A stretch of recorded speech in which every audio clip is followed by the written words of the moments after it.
할렐루야. 반갑습니다.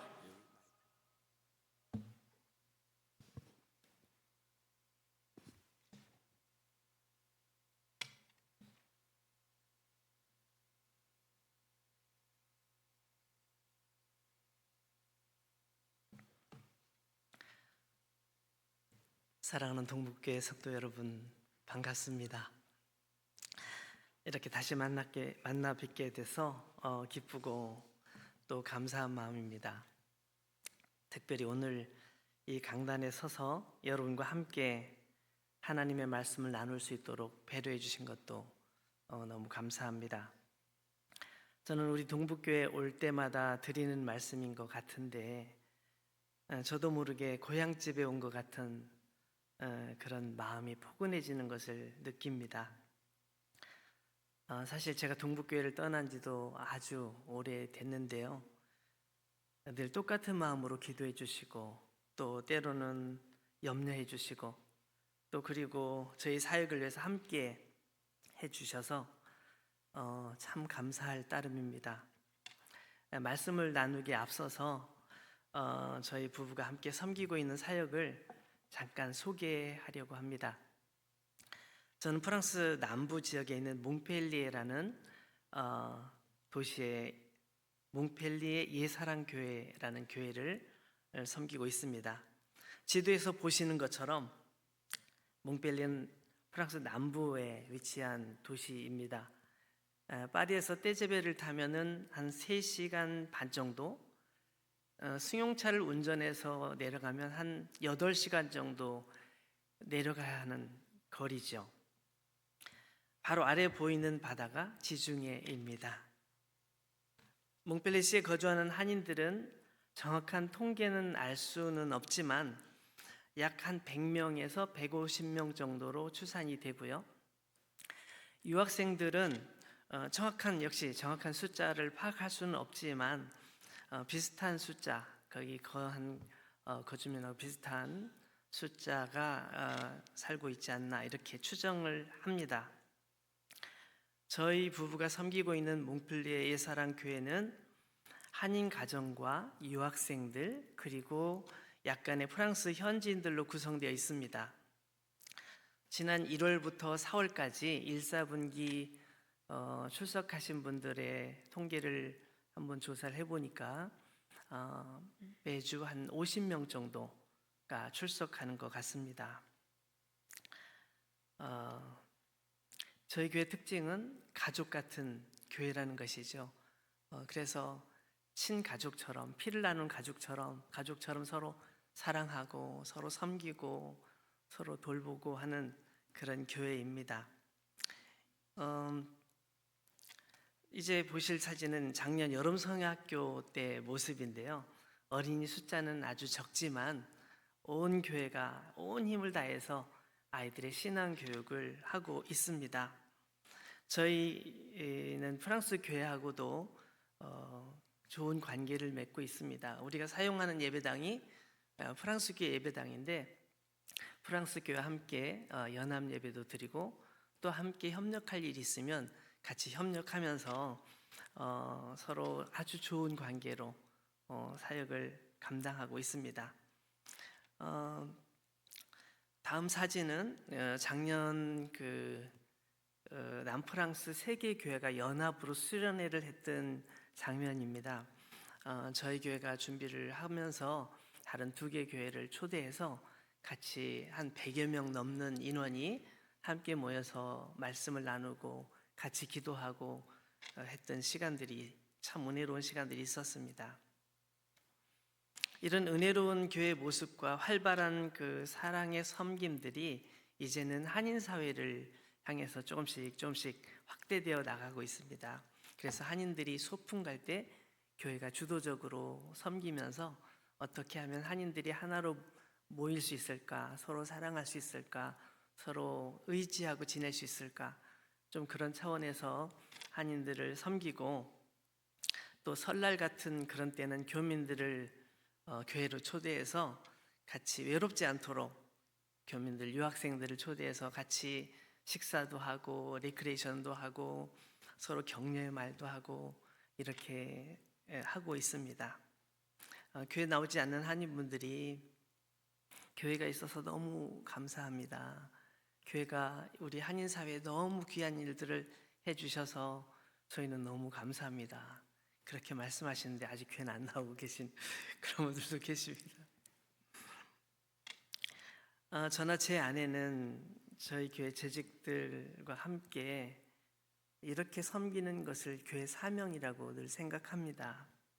그리고 지금까지 그런 마음으로 열심히 달려왔습니다. 그러나 저희들이 이렇게 섬길 수 있는 것은, 지금까지 달려올 수 있었던 것은 여러분들의 기도와 섬김이 함께 했기 때문에 가능했습니다. 저희는 그것을 부인할 수 없습니다. 작년 1월에 저희가 생각지도 못한 교통사고를 당해서 굉장히 큰 어려움이 있었는데요. 교회에서 많은 지원을 해주시고 함께 기도해 주셔서 그 모든 상황들을 잘 극복하고 오늘 이 자리에 또 올 수 있었던 것 같습니다. 교회적으로 열심히 기도해 주시고 후원해 주시고 또 전도회에서, 권사회에서, 그리고 개인적으로 조용히 헌금해 주시고 기도해 주시는 여러분들이 계셔서 그 힘을 받아서 저희들은 현장에서 뛰면서 지금까지 달려왔던 것 같습니다. 이 자리를 빌어서 우리 동북교회 성도 여러분 모두에게 감사를 드리고 또 이렇게 사역이 서로 이어지도록 해주신 하나님께 감사를 올려드립니다. 저희가 더 열심히 달려갈 수 있도록 계속 기도해 주시고 또 혹시 사정이 되시는 분들은 프랑스에 한번 오셔서 저희와 함께 예배 드리면서 우리 성도들도 만나 주시고 격려해 주시고 그렇게 했으면 너무 좋겠습니다. 이제 오늘 말씀으로 들어가서 하나님 말씀 함께 나누도록 하겠습니다. 이렇게 많은 분들 앞에서 정말 오랜만에 쓰니까 입술이 마르고 다리가 떨리고 오늘은 어버이 주일인데요. 제가 여러분들을 보니까 결혼해서 자녀를 가지고 계신 부모님들이 아주 많으신 것 같아요. 여러분은 어떤 아버지인지 또 어떤 어머니인지. 저는 29살의 아들, 27살의 아들, 두 아이를 둔 아빠입니다. 29년 동안 아이를 키워오면서 아직도 어떻게 아이를 키워야 잘 키우는지 아직도 모르겠습니다. 특히 요즘 세상은 너무 빨리 변하고 따라가기도 힘들고 또 모처럼 한국에 왔더니요, 한국은 프랑스보다 한 10배는 빠른 것 같아요. 모든 게 정말 모든 게 다 배우느라고 정신이 없습니다. 저는 그게 꼭 좋아 보이는 것 같지는 않아요. 옛날에 사람들이 소중하게 여기던 가치관들, 그런 생각들이 무시되는 것처럼 보일 때도 있고요. 사람들이 새로운 곳에 너무 끌려다니는 그런 것은 아닌지 이렇게 걱정스러울 때도 많습니다. 이런 세상 속에서 우리가 그리스도인으로 어떻게 살아야 할까? 그리스도인 아버지로서, 어머니로서 어떻게 살아야 할까? 어떤 엄마, 어떤 아빠가 돼야 될까? 그래서 성경을 읽을 때 성경에 이 가족 이야기, 부모와 자녀 이야기가 나오면 굉장히 관심이 가요. 그래서 더 자세히 유심히 들여다봅니다. 근데 오늘 말씀을 보면 이삭이라는 아버지와 리브가라는 어머니 이야기가 나옵니다. 오늘 말씀은 이 가족 관계 관점에서 좀 제가 오늘 살펴보려고 말씀을 준비했습니다. 이삭은 늘 말씀을 묵상하는 사람이었습니다. 창세기 24장 63절 말씀을 보면 이 이삭이 결혼하는 이야기가 나오는데, 결혼할 때 신부가 리브가가 저 멀리서 오고 있을 때 이 신랑인 이삭은 들판에 사람들이 없는 조용한 곳에서 묵상하며 기도하고 있었습니다. 결혼하기 전부터, 청년 때부터 아버지 아브라함의 신앙을 본받아서 기도하고 하나님을 묵상하는 아주 훌륭한 신앙이었다는 것이죠. 그런데 이렇게 기도하는 사람의 가정임에도 불구하고 그 가정에 어려움이 있었습니다. 오늘 21절 말씀을 보시면 한번 볼까요? 이삭이 그의 아내가 임신하지 못함으로, 아내가 임신하지 못해요. 이렇게 신앙이 좋은 가정인데 이런 심각한 문제가 생겼어요. 가정의 자녀를 얻지 못하는 어려움은 이 당시에는 특히 큰 위기였습니다. 여러분 가정에 위기가 있을 때 어떻게 극복하시나요? 이삭은 먼저 하나님께 기도하기 시작합니다. 오늘날 같으면 병원에 가서 누구 때문에 아기가 생기지 않습니까? 남자 때문입니까? 여자 때문인가? 이렇게 검사도 해볼 수 있잖아요.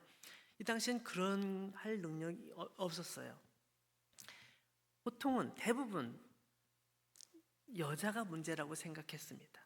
아니, 대부분이 아니라 모두 그렇게 생각했죠. 여자에게 문제가 있다고. 그런데 이삭은 그런 상황 속에서 자기 아내 리브가에게 당신 외에를 못 낳느냐 이렇게 말하지 않습니다. 그 문제를 가지고 아내에게 책임을 돌리지 않고 하나님께 간절히 기도하기 시작합니다. 하나님, 저희 아내에게 아이를 허락해 주십시오. 간구했다고 성경은 기록하고 있습니다. 21절, 이삭이 그의 아내가 임신하지 못하므로 그를 위하여 여호와께 간구하매. 그는 아내에게 책임을 돌리기보다는 하나님께 간절히 기도하는 방법을 선택했습니다. 만약 아내에게 책임을 돌렸다면 어떤 일이 벌어졌을까요? 부부 사이에는 굉장히 힘든 일들이 벌어졌을 수 있겠죠. 어쩌면은 관계가 완전히 깨지고 서로 힘들었을 수 있습니다. 그러나 이삭 가정은 이 일을 계기로 부부가 더 사랑하고 더 관심 갖고 더 서로를 배려하는 그런 상황이 되었던 것이죠. 그리고 어떻게 됩니까? 하나님께서는 그의 간절한 기도를 들으심으로 리브가가 드디어 아기를 갖게 됐습니다. 그것도 하나가 아니라 2명을 갖게 됐습니다. 가정의 달을 맞아서 여러분에게 제가 부탁을 드리고 싶습니다. 혹시 여러분의 가정에 어떤 어려움이 있다면 서로 너무 싸우지 마시고 서로를 위해서 하나님께 기도하는 시간을 가지면 어떨까요? 두 사람을 부부로 만나게 하신 분이 하나님이시고 두 사람을 부부로 만들어주신 이유는 하나님께서 알고 계시지 않습니까? 그래서 이런 어려운 일이 있을 때 하나님께 기도하면서 서로를 더 관심 있게 바라보는 필요가 있습니다. 그런 여러분 되시기를 축원합니다. 근데 여기서 문제가 완전히 해결된 게 아닙니다. 27절 말씀을 보니까 한 어머니께서 태어났음에도 불구하고 2 아이가 완전히 다른 성향을 가지고 있습니다. 큰아들은 에서는 외모가 남자답게 생겼고요. 성격도 남자답다는 말을 들을 만큼 아주 활달한 성격입니다. 집에 가만히 있지 못하고 밖으로 나가는 걸 좋아합니다. 들판에 나가 돌아다니면서 사냥하는 걸 좋아합니다. 들판에는 무서운 야생 동물들도 많겠죠. 근데 에서는 그런 걸 무서워하지 않습니다. 들판에 나가서 내가 한번 싸워보리라, 내가 잡아오겠다, 내 손에 결판을 내겠다, 이렇게 생각하면서 사냥을 좋아합니다. 그래서 아버지 이삭은 이 에서를 좋아합니다. 그래, 남자라면 그래야 돼. 남자가 말이야 집에만 있고 뭐 그거 안 되지. 밖에 나가서 좀 하고 그 일을 해야 돈을 벌고 돈을 벌어야 집이 넉넉하게 살고. 역시 넌 장남이야. 역시 장남이야. 제가 그렇게 생각을 해봤습니다. 어쨌든 에서는 이삭은 에서를 좋아합니다. 야곱보다 훨씬 좋아합니다. 에서가 음식을 만들어 오면 그 음식을 너무너무 맛있게 먹습니다. 둘째는 태어날 때부터, 어렸을 때부터 형처럼 밖에 나가는 거 싫어합니다. 늘 집에 있고 집에서 조용히 엄마 도와드리고 엄마 옆에서 제잘제잘 얘기하고. 그러니까 엄마가 너무 좋은 거예요. 야, 형은 늘 밖으로 쏘다니는데 너는 늘 이렇게 얘기해주고 좋다. 나 도와주니까 너무 고맙다.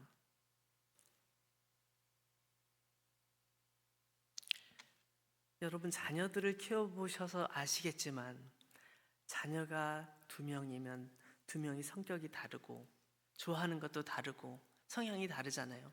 3명이면 어떻습니까? 3명이 다 다르죠. 4명이면 어떻습니까?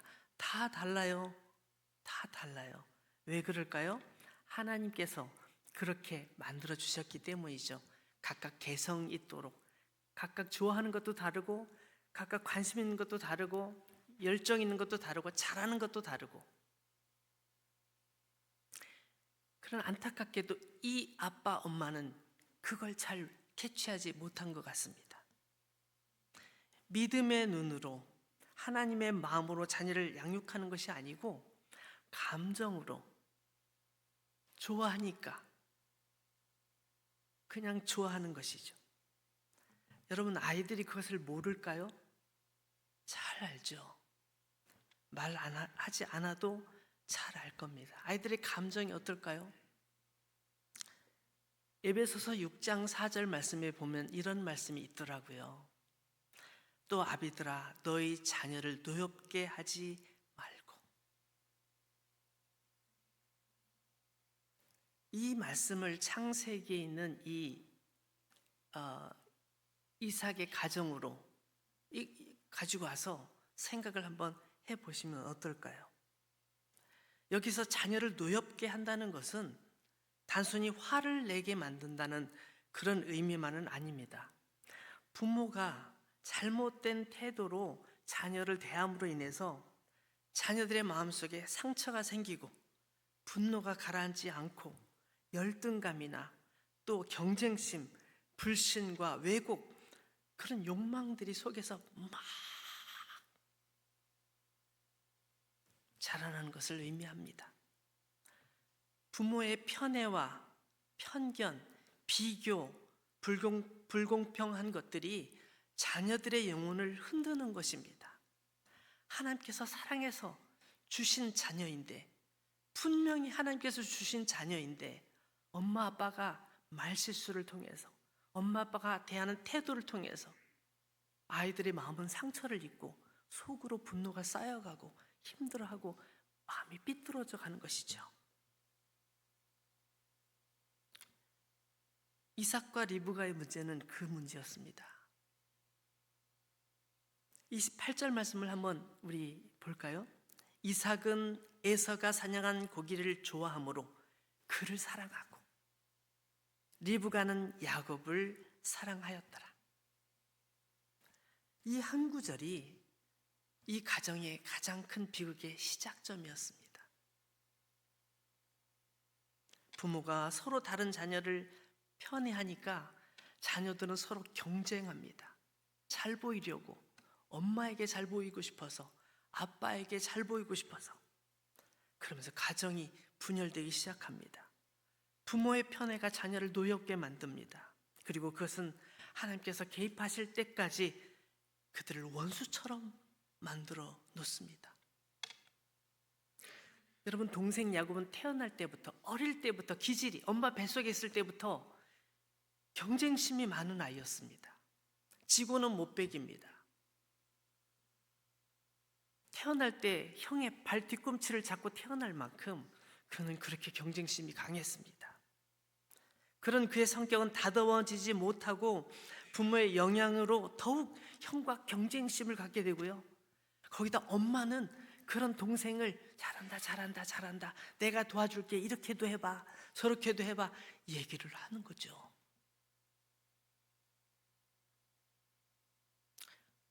엄마가 너무 보호하고 그렇게 옆에서 하니까 결국 형의 축복권을 가로채버리는 그 상황까지 가게 됩니다. 이런 상황을 알게 된 형은 어떻게 합니까? 형 역시 화가 나죠. 분노하고 통곡합니다. 아버지, 내가 큰아들 아닙니까? 나를 축복해 주세요. 동생이 축복하고 남은 거라도 좀 축복해 주세요. 저를 좀 봐주세요. 저에게 관심을 가져주세요. 이렇게 얘기를 합니다. 이 가정이 이렇게 된 거는 단순히 어떤 축복의 문제가 아닙니다. 어려서부터 형성된 이 비교 의식이나 이런 인정받지 못하는 이런 것에 의해서 너무너무 힘들었던 것이죠. 결국 야곱은 형을 피해 도망가서 인생을 살아야 하고요. 형은 동생을 끝까지 미워하고 기회가 되면 동생을 죽여버리고 싶은 마음이 항상 떠나지 않고 있습니다. 이게 바로 자녀를 노엽게 하는 것이죠. 근데 여러분, 놀라운 것은 우리가 좀 전에 말씀을 읽을 때 같이 읽으셨지만 아빠 엄마는 이미 이 아이들이 어떤 아이들인지 알고 있었습니다. 이 아이들은 서로 경쟁심이 심하구나, 태 속에서부터 싸우니, 하나님께 여쭤보니 하나님께서도 그런 말씀을 하시는구나. 그러면 엄마 아빠가 어떻게 해서든지 화해시키고 서로 사랑할 수 있도록 격려하고 도와주는 일을 했어야 되는데 그것을 못한 것이죠. 점점 사회가 벌어지면서 이런 어려운 일을 겪게 된 것입니다. 여러분, 이것이 하나님을 믿는 가정에서 일어난 일입니다. 기도하는 가정에서 벌어진 일입니다. 우리에게 무엇을 말해줍니까? 부모가 깨어있지 못하면 우리 가정에서도 이런 일들이 일어날 수 있고 어쩌면 일어나는 것이 당연할 수도 있다는 것이죠. 참 가슴 아픈 일이 우리 주변에 많이 있고 여러분 가정에도 있을 수 있습니다. 여러분, 저는 가끔 어떤 분들이 미운 4살, 죽이고 싶은 7살 이런 얘기를 하시는 얘기를 들었어요. 저는 이런 얘기를 들으면 진짜 깜짝깜짝 놀랍니다. 이 말은 사실은 4살부터 7살까지 아이들이 막 떼를 쓰거나 반항하거나 말대꾸를 하거나 이런 일들을 너무 하니까 엄마 입장으로 너무 힘드니까 하는 말인 것은 충분히 알아요. 근데 사실은 이게 어린 아이들이 발달하는 발달 과정에서 자연스럽게 나타나는 지적인 성장 단계이기 때문에 그것을 그렇게 보면 안 되는 거거든요. 미운 4살이라고 부르는 건 사실은 이때부터 자아가 생기는 거죠. 그래서 좀 뭐랄까 어른들이 볼 때는 부정적인 것으로 보여질지 모르지만 사실은 자기를 표현하기 시작하는 거예요. 그죠? 여기 엄마 아빠들 다 아시지 않습니까? 자기 주장을 하기 시작합니다. 그래서 싫어, 내가 할 거야, 나도 내가 할 거야, 내 거야, 이렇게 막 자꾸 말하는 거죠.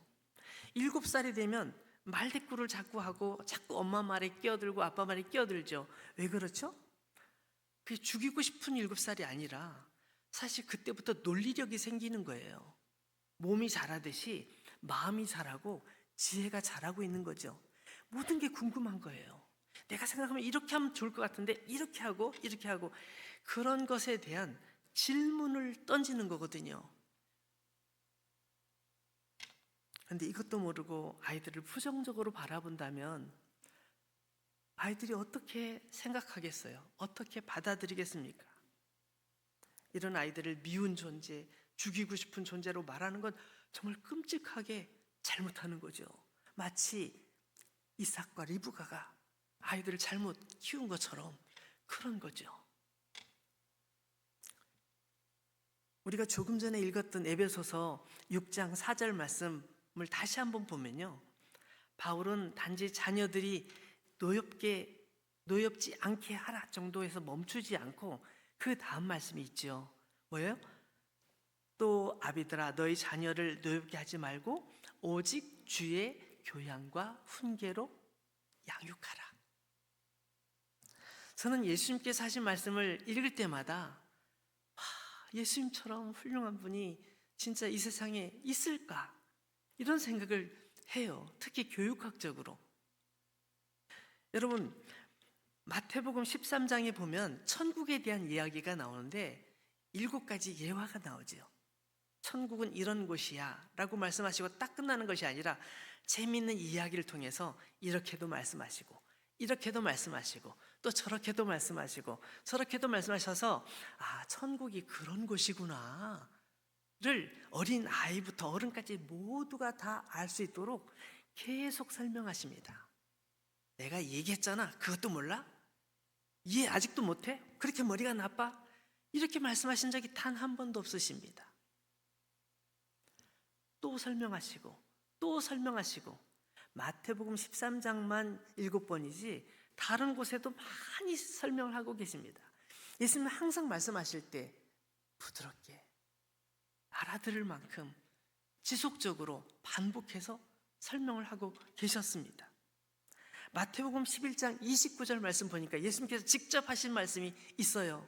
나는 마음이 온유하고 겸손하니 나의 멍에를 메고 내게 배워라. 그러면 너희 마음에 쉼을 얻게 될 거다. 예수님께서 말씀하셨어요. 난 온유하게 가르칠 거야. 난 온유하게 가르칠 거야. 그래서 내 온유함과 겸손함 안에서 너희들이 마음껏 배워라. 마음껏 배워라. 실수해도 괜찮아. 다시 일어나야지. 내가 다시 가르쳐 줄게. 내가 다시 도와줄게. 내가 다시 격려해 줄게. 다시 일어나. 내가 도와줄게. 예수님께서는 그렇게 가르쳐 주셨습니다. 여러분 찾아보십시오. 예수님께서 그렇게 말씀하고 계십니다. 그래서 우리는 예수님께 배워야 되는 것입니다. 우리 엄마, 아빠, 어머니, 아버지는 예수님께 이 방법을 배워야 되는 것입니다. 우리는 자녀를 양육하면서 늘 초보 엄마, 초보 아빠인 것을 압니다. 아이가 어릴 때는 그래도 좀 쉬운 것 같았어요. 근데 지금 지나보면 그때 그렇게 하면 안 됐었는데 느낄 때 있잖아요. 근데 아이가 점점 나이가 들면서 더 힘들어요. 우리 아버지께서는 내가 이 나이 때 아버님 어떻게 하셨지? 생각이 안 나요. 부모의 살아온 경험이나 감정 중심으로 자녀를 교육하는 것이 아니라 하나님 뜻 중심으로, 하나님 뜻대로 공평하게 하나님께서 원하시는 인격적인 방법으로 믿음으로 자녀를 양육해야 된다. 이게 예수님께서 우리에게 가르쳐 주시는 교육의 방법이더라고요. 여러분, 자녀는 절대로 부모의 소유물이 아니잖아요. 부모 마음대로 할 수 있는 존재가 아닙니다. 내가 열심히 돈 벌어서 키웠으니까 이제 갚아. 계약 관계도 아니잖아요. 하나님께서 주신 자녀입니다. 하나님께서 우리에게 선물로 주셨을 뿐만 아니라 우리가 잘 양육해서 훌륭하게 키워서 또 다른 하나님의 사람이 될 수 있도록 그렇게 보내주신 게 하나님의 자녀, 우리 자녀들인 것이죠. 부모의 역할은 그 자녀를 내 사람으로 만드는 것이 아니라 온전한 하나님의 사람으로, 성숙한 하나님의 자녀로서 또 훌륭한 아버지, 어머니로 키우는 그런 것이죠. 이번 어버이 주일을 계기로 하나님 앞에 다시 세워지시는 엄마, 아빠, 또 여러분의 가정 되시기를 축복합니다. 좋은 부모가 되는 비결은 특별한 기술이 있지 않습니다. 먼저 하나님 앞에 바로 서는 것이고 하나님의 말씀을 듣는 것이고 하나님을 사랑하고 섬기는 모습을, 진심으로 섬기는 모습을 자녀들에게 보여주면 최고의 교육이 되는 것이죠. 이러한 부모를 하나님께서 기뻐하십니다. 이러한 가정을 하나님께서 축복하십니다. 오늘 이 어버이 주일에 우리 모두가 다시 한번 결단하기를 원합니다. 내 자녀를 하나님께 맡기겠습니다. 내 가정을 하나님 중심으로 세우겠습니다. 우리 다 같이 결심하는 복된 여러분 되시기를 축원합니다. 같이 기도하겠습니다. 사랑의 하나님 아버지, 우리에게 가정을 주시고 부모로서 세워주심을 감사합니다. 부족한 우리를 용서하시고 주님의 말씀으로 자녀를 양육하는 부모가 되게 하여 주옵소서. 우리 가정이 하나님을 섬기는 가정 되게 해주시고 믿음이 다음 세대로 이어지는 가정 되게 해 주옵소서. 예수님의 이름으로 기도드립니다.